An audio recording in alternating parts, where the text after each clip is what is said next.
As Russia is planning to send a nuclear weapon into space, the United States has been thrown into a state of panic.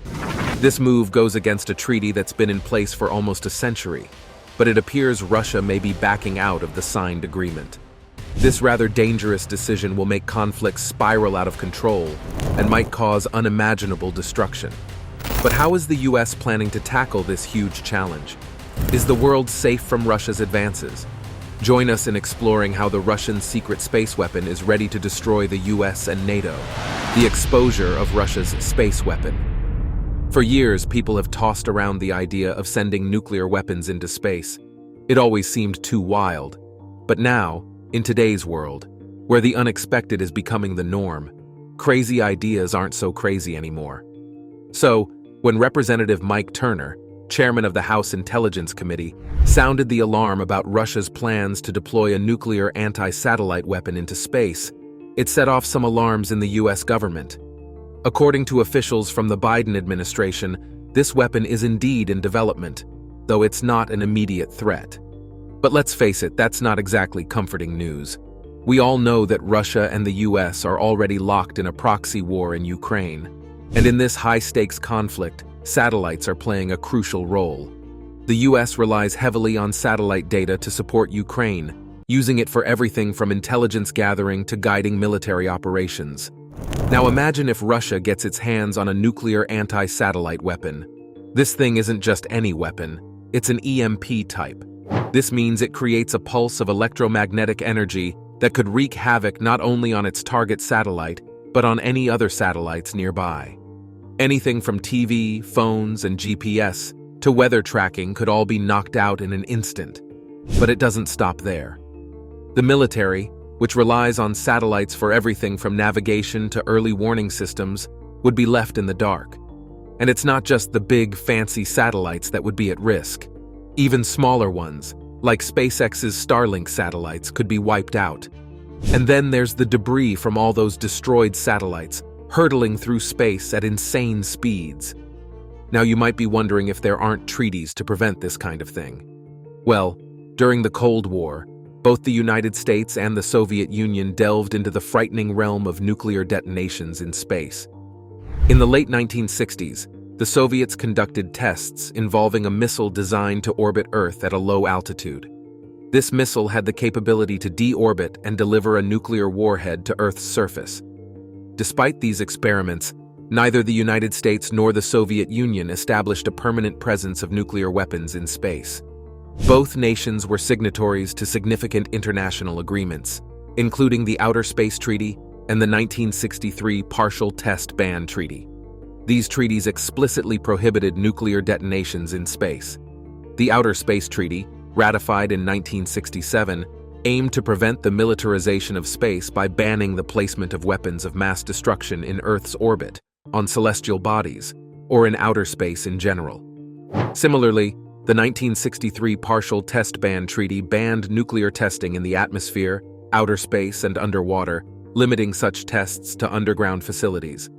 Though the Cold War has ended, the principles enshrined in these treaties remain relevant today.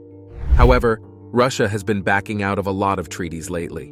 With tensions between Russia and the US heating up, there's a possibility that these agreements could be tossed aside, leaving the door wide open for a space arms race.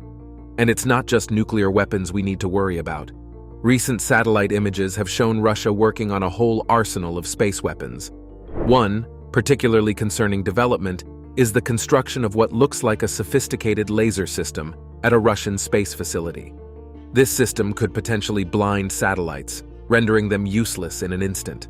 So the situation is pretty dire. If Russia goes through with deploying these weapons, it could kick off a whole new era of conflict, one that extends far beyond the boundaries of Earth. And in a world where crazy ideas are becoming reality, that's a terrifying thought. The history of space weaponry.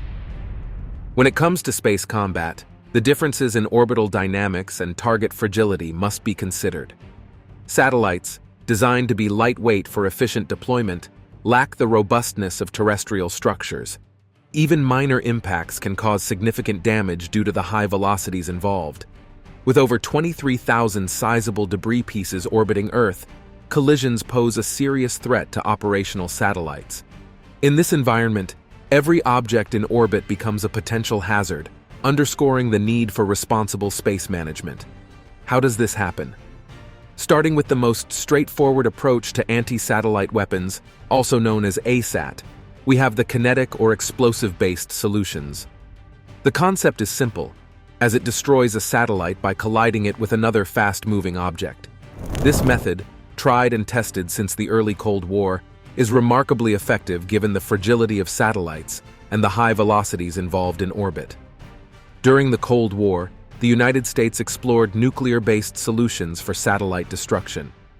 The Starfish Prime test in 1962 demonstrated the destructive potential of nuclear detonations in space, causing significant damage to satellites and even forming temporary radiation belts. However, the collateral damage and electromagnetic pulse effects raised concerns, leading to the development of conventional kinetic-based anti-satellite systems. One such system, Program 437, involved using ballistic missiles armed with nuclear warheads to engage hostile satellites. Despite concerns about precision and collateral damage, the program persisted into the 1970s, reflecting the intense competition of the Cold War era. The development of anti-satellite weapons evolved over time, with the focus shifting towards less destructive methods. The ASM-135, launched from a modified F-15 jet, demonstrated a more controlled approach to satellite destruction in the 1980s. However, further destructive testing was banned by Congress in 1985, marking a shift towards more restrained approaches.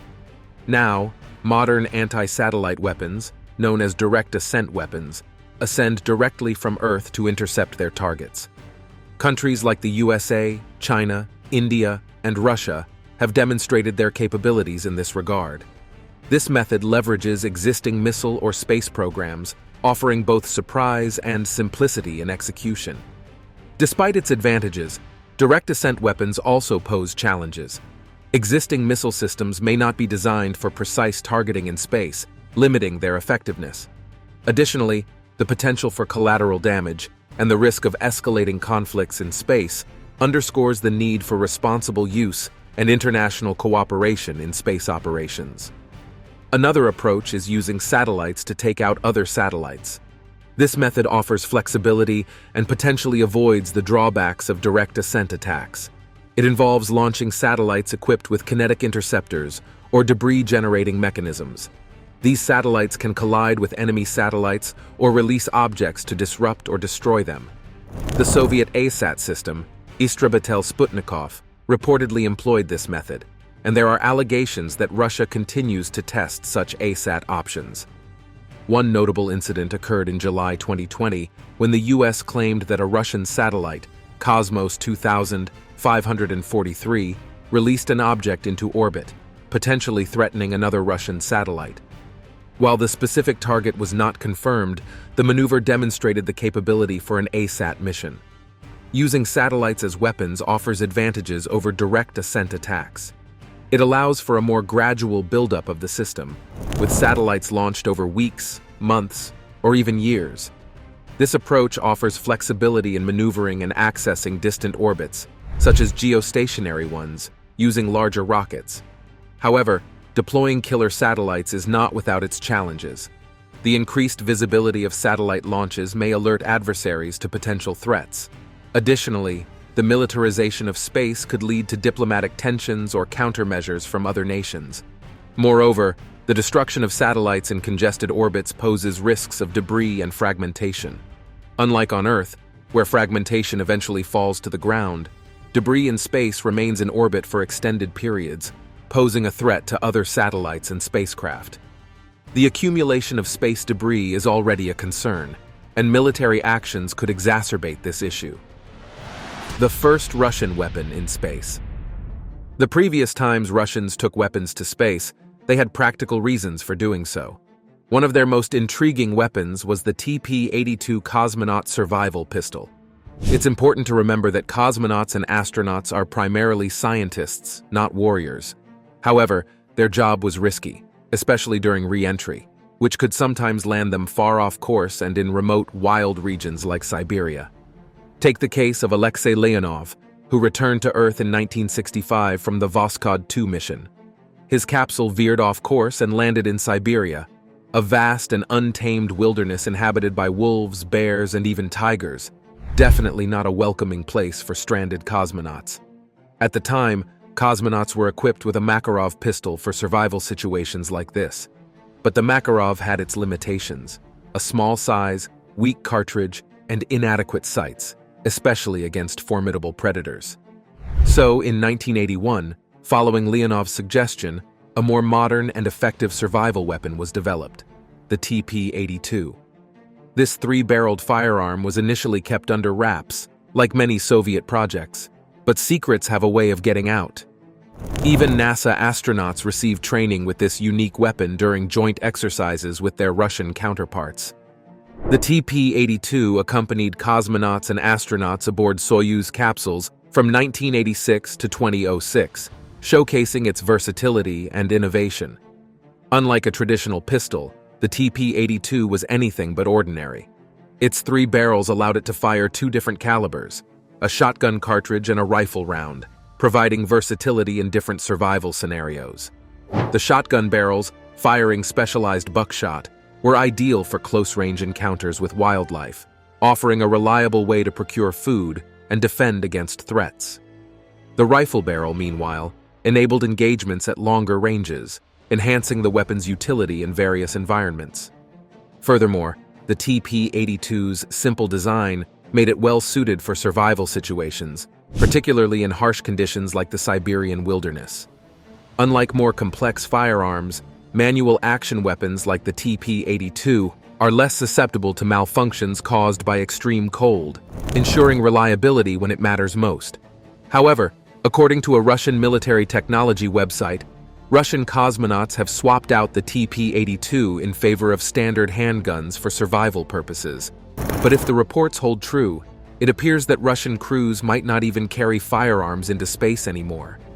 But what if this is because they are preparing for something even more dangerous? How we learned about Russia's space weapon. The development of this Russian anti-satellite weapon wasn't actually a top-secret intel operation, and it was brought to light through a pretty extensive open-source investigation. Researchers were diving into a mountain of public satellite images, digging through solicitation documents from Russian contractors, and even sifting through financial records, and what they found was eye-opening. They stumbled upon a project codenamed Kina, buried in the financial documents. Now Kina, according to the Space Review, is a laser system designed for electro-optical warfare. Essentially, it's a weapon that can permanently blind enemy satellites by blasting them with super-bright laser pulses, frying their optical sensors. Think of it as an upgrade to your standard dazzlers, which are lasers meant to temporarily blind targets. What makes Kina stand out is its cutting-edge tracking system. It also has something called adaptive optics, which helps it cut through atmospheric interference. Plus, the laser itself has a nifty transmit-receive setup, allowing it to measure the light bouncing back from its target and adjust its aim accordingly. But Kina's not flying solo in Russia's space arsenal. There's also the Parasat mobile laser dazzler, which has been in operation since late 2019. And then there are the three attack-capable satellites, affectionately nicknamed Kamikaze, Fighter Satellite, and Nesting Doll. These pack serious firepower, with maneuverability and projectile capabilities that could make them a real headache for anyone on the receiving end. However, the extent of Russia's development of space-based nuclear weapons technology remains shrouded in uncertainty. Russia has encountered several high-profile setbacks with its nuclear technology in recent years, raising doubts about the maturity of its capabilities. In 2019, a tragic incident occurred when 7 Russians lost their lives in a nuclear accident. This incident unfolded as Moscow attempted to recover a nuclear-powered cruise missile that had crashed into the White Sea during a failed test. The event underscored the potential risks associated with Russia's nuclear endeavors. Amidst these concerns, a recent intelligence assessment on Russian advancements in space-based nuclear weapons technology has sparked alarm among lawmakers on Capitol Hill. The severity of the assessment prompted House Intelligence Committee Chairman Mike Turner to extend an invitation to all members of the House to receive classified briefings on the matter. Following this, Turner issued a cryptic public statement that thrust the issue into the spotlight. The vagueness of the statement added to the intrigue surrounding the topic, fueling speculation and public interest. According to insider sources, the exposure of this intelligence has caused significant damage due to the sensitive nature of the source. This development has left the intelligence community scrambling to devise strategies to safeguard its access to critical information. The unfolding situation highlights the delicate balance between transparency and national security concerns. While there is a need for public awareness and oversight, the revelation of sensitive intelligence poses risks to ongoing operations and intelligence-gathering efforts. Other countries developing anti-satellite weapons. You may be shocked to learn that Russia isn't the only player in the anti-satellite game. China's right up there too, with its own deadly weapon, the Fractional Orbital Bombardment System, or FOBS for short. This one is a nuclear-capable missile that zooms into low Earth orbit before deorbiting and crashing into its target like a kamikaze. But here's the twist. It's got even greater range and speed than your average ICBM, catching everyone off guard when China tested it in 2021. Now imagine the sheer chaos this could unleash. With speeds reaching up to Mach 27, these missiles could wreak havoc on any satellite unlucky enough to be in their path. And here's the scary part. They're so fast and agile that the US might only have a few minutes to react. That's not a lot of time to figure out how to stop a missile hurtling towards you at hypersonic speeds. China has unarguably emerged as a major space power later than Russia and the United States, but has rapidly expanded its capabilities.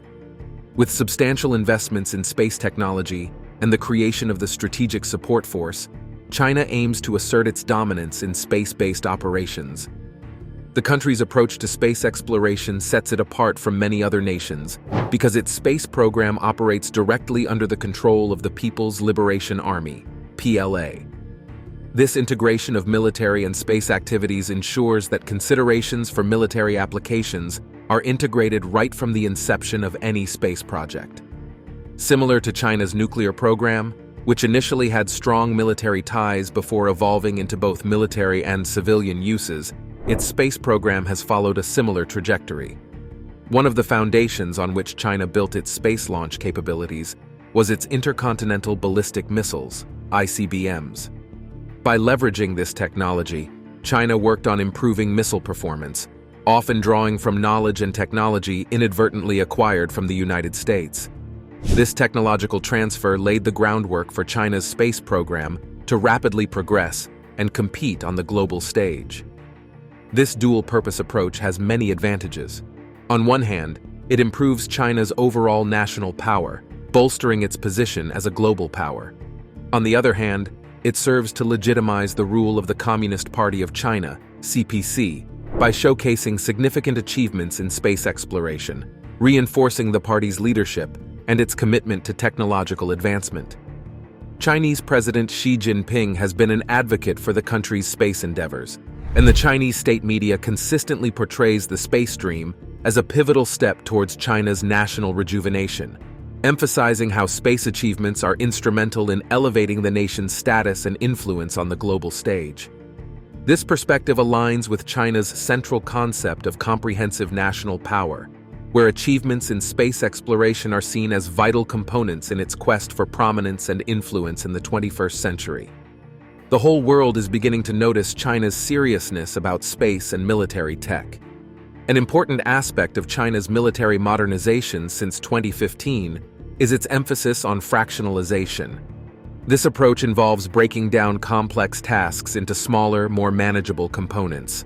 In the context of space operations, this has translated into an accelerated pace of space launches.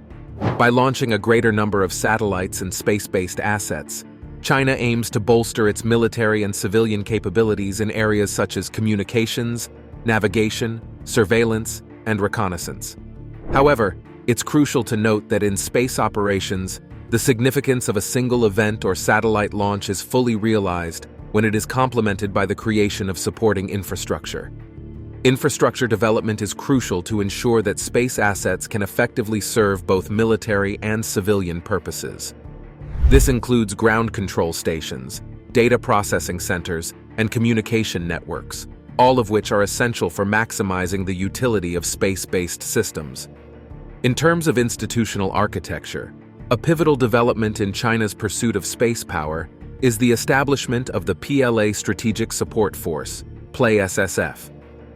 This theater command-level organization brings together various elements of the People's Liberation Army's strategic capabilities, including space, cyber, electronic warfare, and psychological operations. The PLA-SSF's primary objective is to achieve synergy and coordination among these previously dispersed functions, thereby enhancing China's ability to project power and respond to evolving threats in an integrated manner. Despite the challenges posed by the pandemic, China successfully carried out 34 launches in 2020, out of a planned 40, more than any other country.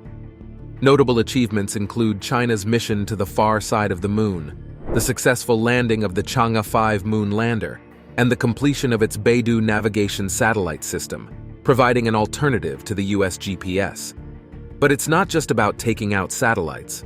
Both Russia and China have their eyes on SpaceX's Starlink constellation, which has become a crucial part of global communications. China, in particular, has been exploring ways to neutralize it, whether through soft or hard kill methods. In fact, a paper published in 2022 by researchers in Beijing called for the development of strategies to take down Starlink satellites and disrupt the entire constellation's operations. And as these weapons continue to evolve, the stakes only get higher. Laser space weapons, and how the US is handling them. A group of scientists at the National University of Defense Technology in Changsha also recently made a major breakthrough in developing a new type of weapon that employs laser beams to target and attack various objects. This innovation centers around a cutting-edge cooling system designed to address a critical challenge in laser-based weaponry: overheating. High-energy lasers tend to become extremely hot during operation, leading to a loss of power and functionality. However, China's newly developed cooling system effectively prevents lasers from overheating, allowing for continuous firing without the risk of malfunction or degradation in performance. The implications of this breakthrough are substantial, especially in the realm of warfare. Laser-based weapons that can operate continuously without overheating could revolutionize military engagement dynamics. Traditional munitions such as bullets and missiles have limitations in terms of ammunition and reload times.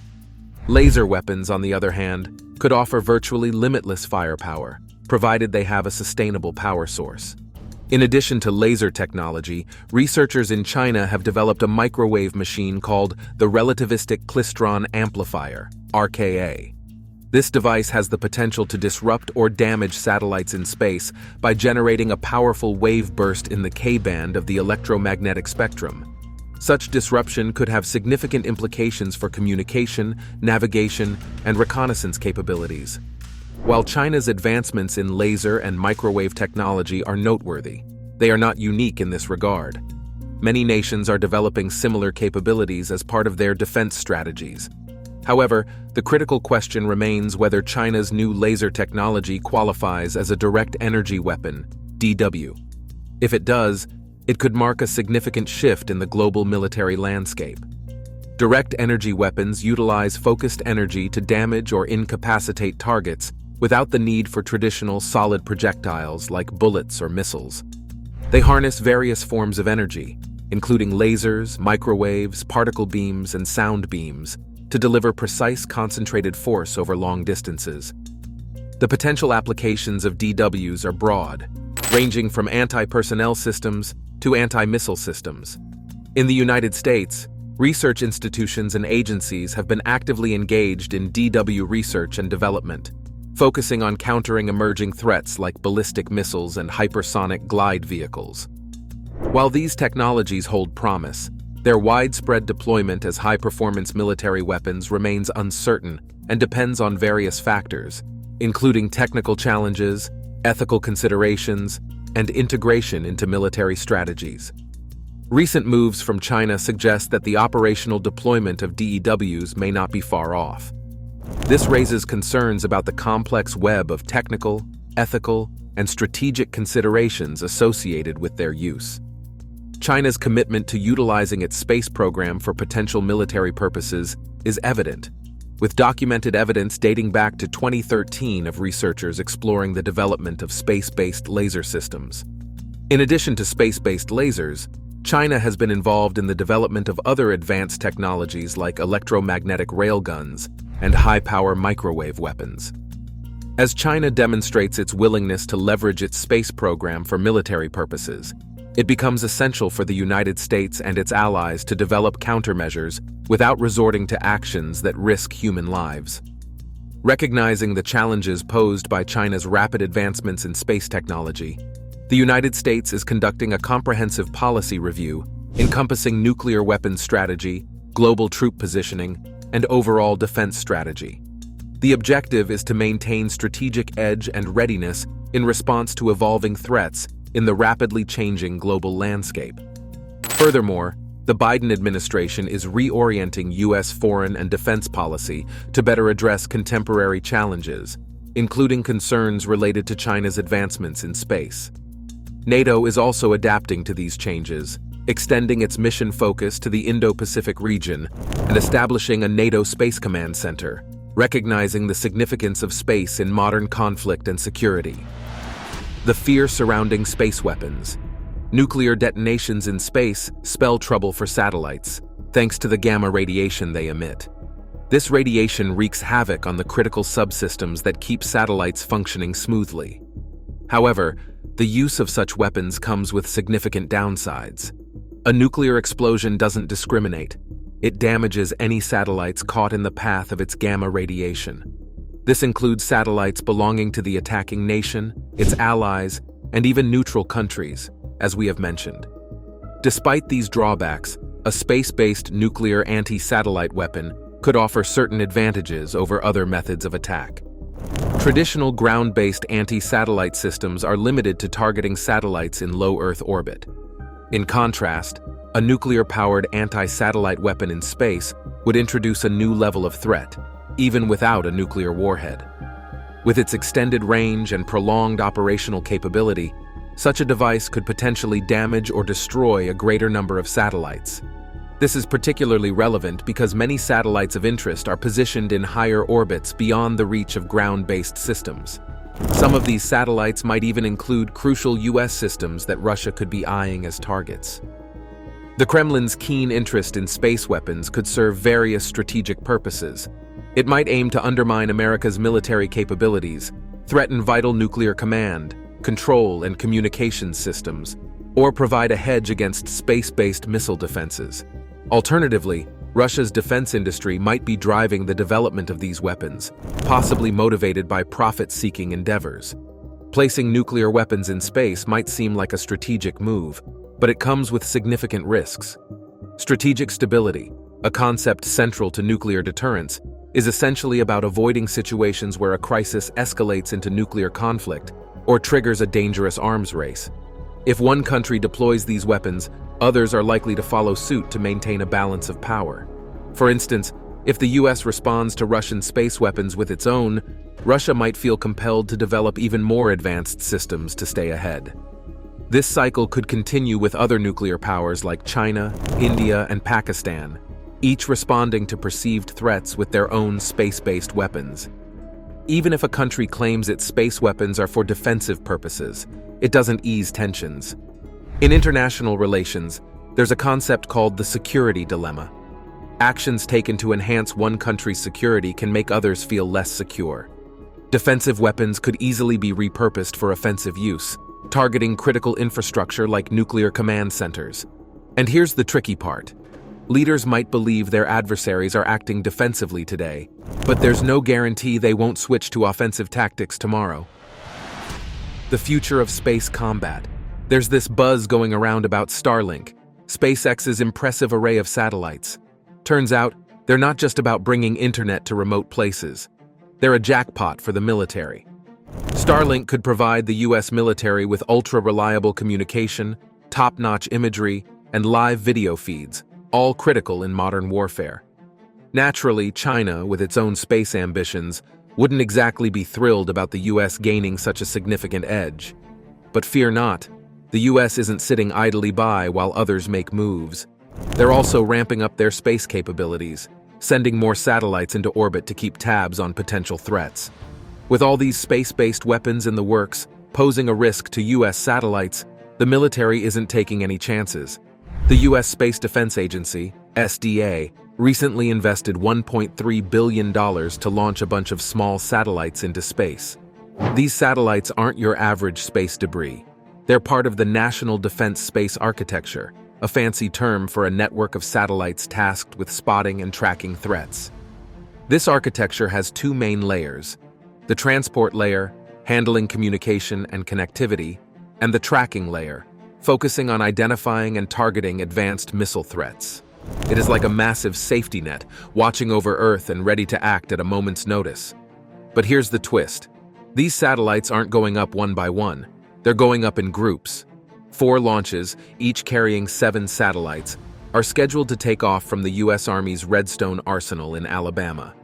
This is because each satellite needs to be positioned in a specific orbit for maximum coverage. The first of these launches is slated for April 2025, and it's a game changer. With these new satellites up there, Russia and China will have their work cut out for them if they plan on messing with US assets in space. It's like a cosmic showdown between Russia, China, and the US, all fighting for supremacy in the final frontier. But here's the thing. If they can't figure out how to play nice, things could go south real quick. Destroying satellites in space is a risky move with global repercussions, as we have established. So, as the space race heats up, let's hope these countries can find a way to keep things from spiraling out of control. After all, the fate of the world might just hang in the balance. Thanks for watching, and we'll see you in the next one.